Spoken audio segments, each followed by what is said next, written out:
Hey guys, welcome back to my YouTube channel. My name is Stacy Quinn. I am the proud owner of Bossy Glamworks Boutique. And in this video, I am going to be discussing 5 proven ways to get more sales in your online boutique. So stay tuned and thanks for watching.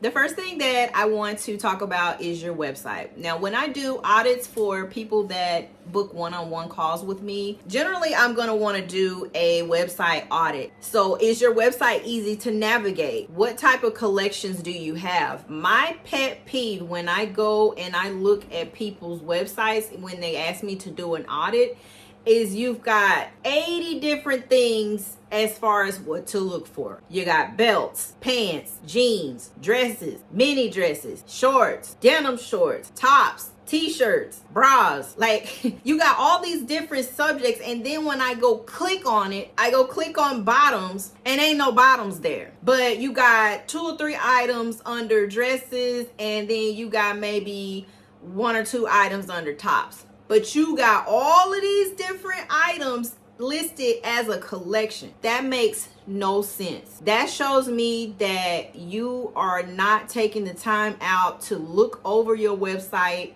and make sure that it makes sense. Or you told your developer, whoever designed your website, what different collections you wanted, and that's what they gave you. They did their job. But you didn't go in behind them and do the due diligence to make sure, okay, if I have this collection that says pants or bottoms, do I have pants in here? If you don't have clothes under that collection, get rid of it. I'm not saying delete it, but there's a way you can hide it on the back end. Especially if you're using Shopify. I'm a diehard Shopify user. I can't speak on any other e-commerce platforms, but for Shopify, for sure, you can hide a lot of those empty collections off of your website. What good is that going to do to the customer if they go to your website and click on bottoms and it ain't no damn bottoms there? Okay, so you've cleaned up your website, you've cleaned up your collections. When you're selling an item, you always want to make sure that you have clean product descriptions. Don't just say model is wearing a small or true to size. Think of it like you're online shopping for yourself. When you go to these larger retail websites, they're usually pretty descriptive. So for example, with my boutique, I will state the material. If they're pants, you always want to let your customers know what the inseam is because people are different heights. And you want to let the customer know, does it run big? Does it run small? If you're fuller in the waist size, do you need to size up? Is it fitted at the bust area? That's why I always encourage my students to order sample sizes and try the item on yourself. And be honest with yourself. Is this something that you really want to sell to a customer? Because I tell you what, if you're in this business just to make quick money and this is like a hustle for you and you don't have your heart in it, you're not going to be in this business for long. So ask yourself honestly, is this something that I would sell myself? Well, this feels kind of loose in the waist. You need to notate all of those things on your website. The more detailed you are in your product descriptions, you're helping them make a more informed decision. Because I'm the model, I'll put my weight, I'll put my height, waist size, hip size, bust size, and I'll actually say the size that I'm wearing. I want to give my customers as much information about the product as I possibly can, because that is going to cut down on returns and them wanting to reach out to you and say, hey, you know what, this doesn't fit. Can I have my money back, or can I get a store credit? That's another video in itself. But the more work you do on the front end for that particular item, the less likely it is that you're going to have that customer come back to you or send you an email and say, hey, this doesn't fit. I don't like the color and it didn't look like that on the picture. You know, like, just be fair. Offer good quality products. Stand behind your products. Have good, vivid product descriptions, and make sure your website is nice, organized, and navigatable. I don't even know if that's a word. And easy to navigate. As far as your photos, Decide whether or not you're going to do the lifestyle photos, or you're going to go out in the city and take your pictures, or are you going to do it in a studio or in your home? Honestly, I've done all three, and it is not going to matter to your customers as long as they can clearly see what you're selling and everything looks uniform and put together. So one method is not any better than the other. I know this because I've tested these different settings out, and I sold just as much from taking pictures in my hallway as if I was taking them outside with a professional photographer. Make sure that the checkout process is seamless. Make sure that you're not charging an arm and a leg for shipping, because I tell you what, a lot of customers will get to that checkout page. If you slap that $14 shipping fee on there as far as the shipping, and I know a lot of y'all do it, you are going to turn away a lot of business, because who wants to pay $14 for shipping? There's a way that you can charge cheaper shipping to your customers without losing money, and I'm going to put that in another video because I'm going to talk about how to price your items, and I don't want to go too far off topic. But if you're just starting, I think free shipping is a good incentive to offer your customers, and I'm going to be doing another video about how to price your items and how to factor in shipping costs without it costing so much for you on your end. The second recommendation that I would recommend for boosting sales on your website is taking advantage of email marketing and text messages. You want to have a pop-up or some type of banner that pops up. You don't want to continuously to have the pop up every 5 seconds, because that gets annoying and that'll run customers off. I would say within the first 10 to 15 seconds of a customer hitting your website, there's a way that you can schedule your pop-up to show up. That's a good way for you to collect emails, even if they're not going to buy. If you continue to nourish your email list, you will eventually convert that customer. Sometimes it takes about 30 days for a customer that has never shopped with me to come in and actually make a purchase. I know this because I study my data on the back end of Shopify. That's why I love Shopify so much, because they're very detailed with the analytics that they provide you. Do other e-commerce platforms offer this? I could not tell you because I do not use them. I've only used Shopify. So a good way to get emails, of course, is to have your customers enter their email as soon as they hit your website. You could create a Facebook page for your business, which I highly recommend you do. Once you create your Facebook business page, continue to post on it. Drop a link on your website and say, hey, click here to sign up for our newsletter. A very fast way, if you want to build an email list fast, you can run Facebook ads. You can also have a giveaway and run an ad with that giveaway. You're asking the customer, or if you're offering, hey, win $100 gift card to shop in my boutique, the customer will have to enter. And of course, they have to provide their email. So that was one of the top ways I was able to build my email list very quickly, by running Facebook ads and doing giveaways and running ads around the giveaways. So you just have to make sure that you nourish that list. Don't just get a bunch of subscribers and you're only going to email them once a month. That's not going to work. You need to be emailing your customers at least 2 to 3 times a week. If you don't want to do that and you feel like that's too much, at least do it once a week, at minimum twice a month. How many times have you received an email or a text message from Fashion Nova? How many times have you received an email or a text from Naked Wardrobe? I am telling you, these companies, I don't care. I will email my customers 3 times a week. There's an option to unsubscribe. You don't have to subscribe to my newsletter, but my unsubscribe rate is very, very low. So get that out of your head if you feel like you're bothering your customers, because if you're not going to bother your customers, some other company is going to do it. I guarantee you. So stop being scared and get out of that mentality of where, oh, I don't want to spam and email my customers too much. First of all, if you're providing good value, you're not just selling on all the emails that you're sending out to your customers. You're informing them. You're educating them on how to style something. You could send them an email and say how to style this cardigan 5 different ways. Educate your audience. A lot of times people, I wouldn't say they're lazy, but if you've got an outfit already picked out, you've got earrings, jewelry, the belt, you know, the accessories, the whole nine, and you're telling your customer this is how you would style this, or you've got one sweater and you're like working it different ways, they're going to be like, oh, I think I want that sweater. I think I want to style it like that. You have to be an inspiration to your customers, whether you're going to be the model or if you have somebody else modeling the clothes for you. Another thing that you can email your customer is if you get a customer testimonial, or if you get a bunch of testimonials from different customers. Customers want to see that. Okay, so anytime I get a new testimonial for an item, I am posting it on my Instagram, I'm posting it on my Facebook page. I'll throw a testimonial into a traffic ad real quick. You can also, if you're running a sale, let's say you're running a Black Friday sale, email them an offer, text them an offer. So that is another way that you can boost engagement and increase your chances of making more sales on your website. So most importantly, as far as emails, when you open and start your business, you need to be working on building your email list from day one.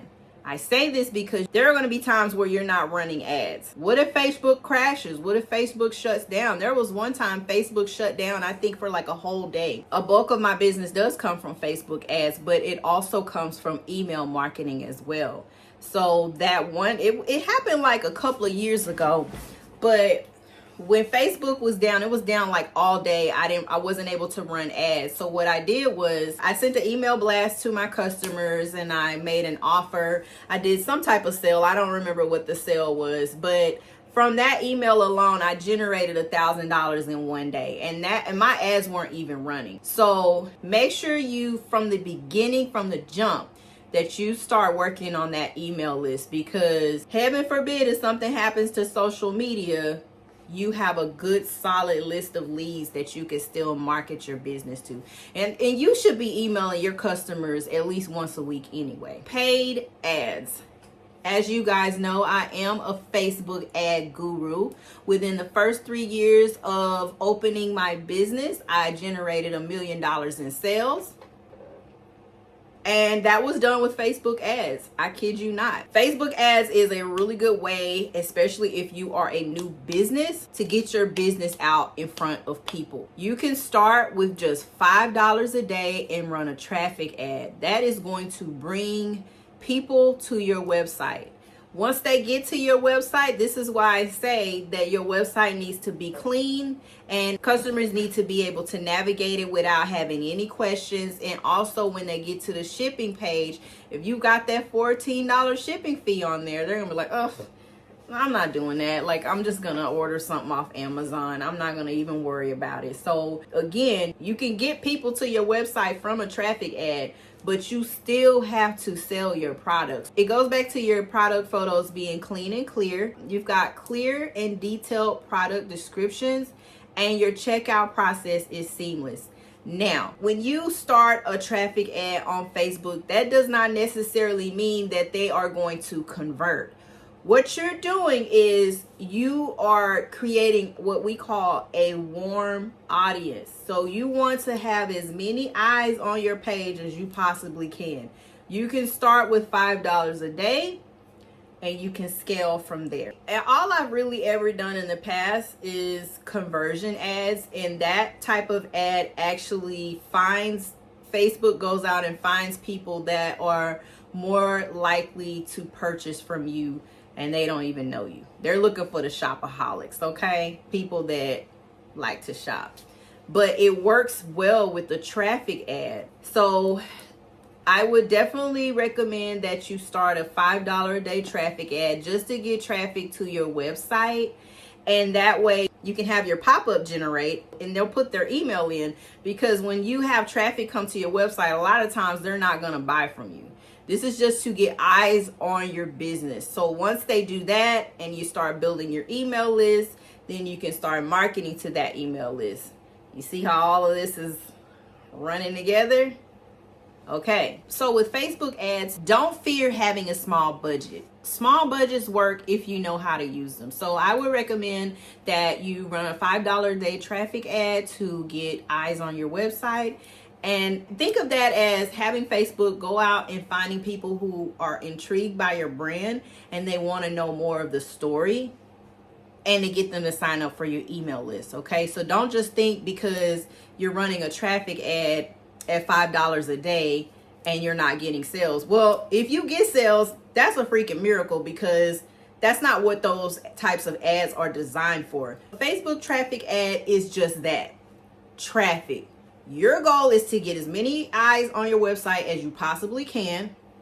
Make sure they go to your clean, legible, easy checkout website, easy checkout friendly website, and collect those emails, because you can use that later. This is why I say you have to be emailing your list more than just once a month. Okay, you really got to just be with all these different boutiques out here, and believe me, there's enough money out here for all of us. There's enough room for all of us to thrive.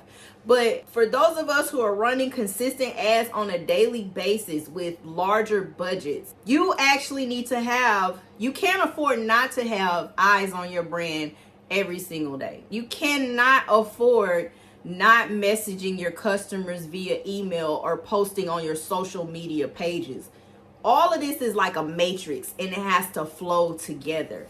I have sales that come from Instagram, not even from an ad. And there are ways that you can track where your conversions come from if you're using Shopify. If somebody places an order, it'll tell you if it's the first time that they placed an order, where that order came from. And a lot of times they don't come from Facebook ads. They come from TikTok. I'm not even running ads over there right now. I have before, but I'm not running ads right now. So Facebook ads, if you're going to start with ads, you can do the conversion ads, but that gets a little tricky. Facebook ads, I would always recommend that you start with a traffic ad, because once you have people seeing your ad over and over and they're going to your website, you can use that data to run a conversion ad. Hopefully that makes sense, but I am going to film another video that's going to be going a little bit more in depth on Facebook ads. The fourth recommendation is to nourish your repeat buyers. Those are the ones that are going to keep the lights on. You know, it's cool to get new business, but I would say a lot of my orders and my bigger orders come from customers who have shopped with me before. I have customers that have ordered with me over 30 times. Like, there's a way that you can go in and see how many times a customer has ordered from you. They know that I have a brand that they can trust and that's reliable. They don't mind giving me large amounts of money because they know I'm going to deliver them a product. They know that if they don't like something, they can email me. I'm going to provide the best service for my repeat customers as well as all of my customers. But they know that they're not stuck with an item. They'll say, hey, Stacy, you know what? I don't like how this fits. What can you do for me? And that's another thing. Your customer service goes a long way, and people will continue to shop with you if you're providing good service. I see a lot of websites that have final sale. All sales are final. Or due to COVID, we won't be accepting returns. Let me tell you something. Y'all need to stop doing that. If you're doing that, stop. The final sale shit, like, I mean, Fashion Nova take your shit back. You don't wore it to the club. You don't wore it to the event. They take your shit back. Take the item back. What do you have to lose? If you take care of the customer, and you don't even have to provide a refund, but if you take care of your loyal and repeat customers, they're going to come back and buy from you over and over and over and over and over. Take care of your repeat customers. Send them VIP discounts. Email them often. Segment their emails from everybody else and create an email list for your big spenders and your VIP customers. VIP is VIP for a reason. Make sure you're acting on that and following through with that. And last but not least, stay consistent on social media. If you're not posting every day, at least post a couple of times a week, okay? Do behind the scenes. Like, your customers want to see what you got going on. Behind the scenes goes so well with online boutiques because it builds community and it builds trust. So if you're going to the post office, or if you're ironing your inventory for photo shoots, or if you're making content for videos, behind the scenes content works really well with your audience. And you can also later use these videos for your Facebook ads because it builds trust, it builds community, and it shows authenticity. You can post in your stories behind the scenes what you're doing with your boutique. Try-ons, unpacking orders, packing orders, just whatever you're doing behind the scenes of your business, try to find a way to get content in that way, because again, people love to connect with you behind the brand. And if you're consistent with that, consistency builds trust, and people buy from boutiques that they see often. That's why if you follow me on my social media pages, boom, boom, boom, I'm posting every day. Even on my personal page, although I'm not marketing or selling on my timeline, I wouldn't recommend that you do that. I'll make another video explaining why. I don't do that. Every now and then I'll post an outfit, but I'll put a quote behind it, and I'll maybe put a link to the item in the comments or something every now and then. But for the most part, I'm posting on my stories on all of my platforms, and even on my personal page, I'm posting my stories in there as well with my items. I'm not selling anything on my personal pages, but it's basically saying, hey, even though I'm posting on all of my other business pages as far as social media platforms, I too am going to post on my personal page, mostly in the stories though, because you don't want to look like you're selling to your friends and family. They're not even your audience anyway. And I'm going to make a video on that as well. But they know you have a business. You sell clothes, or you sell hoodies or t-shirts or whatever. You're still on their mind, because they may come back and ask you for something, but that's not really what that's for. But you definitely want to let people know what you do and what you offer at all times. So takeaways in this video: make sure you have a clean, mobile friendly website, not just for desktop, mobile friendly, because 80% of people and consumers are always on their cell phone. So make sure, even though if your website looks good on desktop, make sure it looks good on mobile as well. So clean, organized, mobile friendly website. Start working on your email list and your text messaging list and nourishing those lists. Run simple, basic traffic ads to get traffic to your website and eyes on your brand. Nourish your repeat buyers, because your repeat buyers bring in steady sales. And stay consistent on social media. So I hope this video was informative. If you have any questions, please feel free to leave a comment below. And if you want to see more of these videos, be sure to like, share, and subscribe to this channel. Thank you for watching, and I'll see you on the next video.